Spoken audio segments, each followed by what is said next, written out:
Hi అండి, నమస్తే. నేను మీ శిరీష. వెల్కమ్ టు అలీనాటి రుచులు. ఈరోజు మన ఛానల్లో శాండ్విచ్ అండి. ఇదైతే నార్మల్ శాండ్విచ్ కాదండి, కొంచెం వెరైటీగా చేశాను. సో పిల్లలు ఏదో ఒకటి కొత్తగా అడుగుతూ ఉంటారు కదా, సో నేనైతే నూడిల్స్ శాండ్విచ్ చేశాను. చాలా చాలా స్పెషల్గా ఉంటుంది, వాళ్ళైతే ఇష్టంగా తింటారు. సో అది ఎలా చేయాలో చూసిద్దాం. ముందుగా నేనైతే ఇప్పి చేసి పెట్టేశానండి. ఒక 2 ప్యాకెట్స్ ఇప్పి చేసేసాను. వాటర్ పోసేసి అందులో బాయిల్ చేసేసాను. దీంట్లో ఎలాంటి మసాలాలు వేయలేదు, ఓన్లీ ఇప్పినే చేశాను. ఇది పక్కన పెట్టేసుకొని ఇప్పుడైతే బ్రెడ్ స్లైసెస్ తీసేసుకుంటున్నాను. బ్రెడ్ స్లైసెస్ తీసేసుకొని ఆయిల్ అప్లై చేసుకొని, నెయ్యి అయినా ఆయిల్ అయినా ఏదైనా అప్లై చేసుకోవచ్చండి.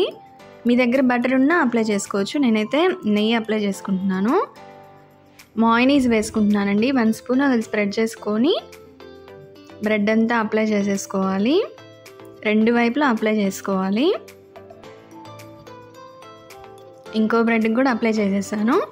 రెడీ చేసుకున్న ఇప్పి ఉంది కదండి, అది కూడా పెట్టేసుకుంటున్నాను స్టఫింగ్కి.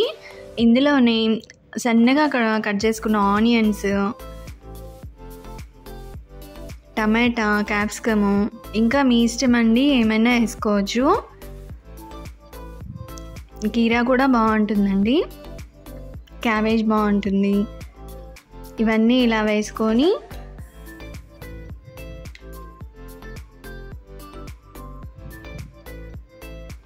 పైన బ్రెడ్తో క్లోజ్ చేసేసుకొని, దీన్నైతే నేను శాండ్విచ్ మేకర్లో పెడుతున్నాను.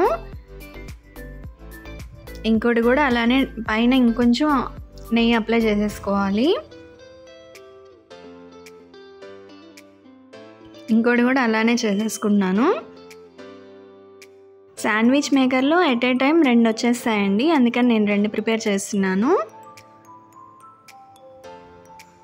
శాండ్విచ్ మేకర్ అండి ఇది. దీంట్లో కొంచెం నెయ్యి అప్లై చేసుకొని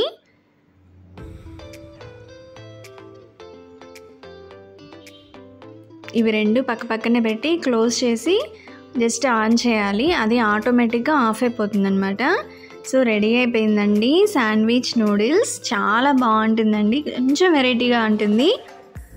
పిల్లలు స్పెషల్గా వెరైటీగా ఏదో ఒకటి తినాలని బయట ఫుడ్ ఏదో ఒకటి తినేస్తూ ఉంటారు కదా, సో అలా కాకుండా మనమే ఇంట్లో ఇలాగా హ్యాపీగా వెరైటీగా చేస్తే వాళ్ళు హ్యాపీగా తినేస్తారు. చాలా బాగుంటుంది. సో మీరు కూడా ట్రై చేయండి. ట్రై చేసి ఎలా వచ్చిందో కామెంట్ చేయండి. టేస్ట్ అయితే చాలా బాగుంటుందండి. వీడియో నచ్చితే లైక్ చేయండి, షేర్ చేయండి, సబ్స్క్రైబ్ మాత్రం మర్చిపోవద్దండి. Thank you for watching.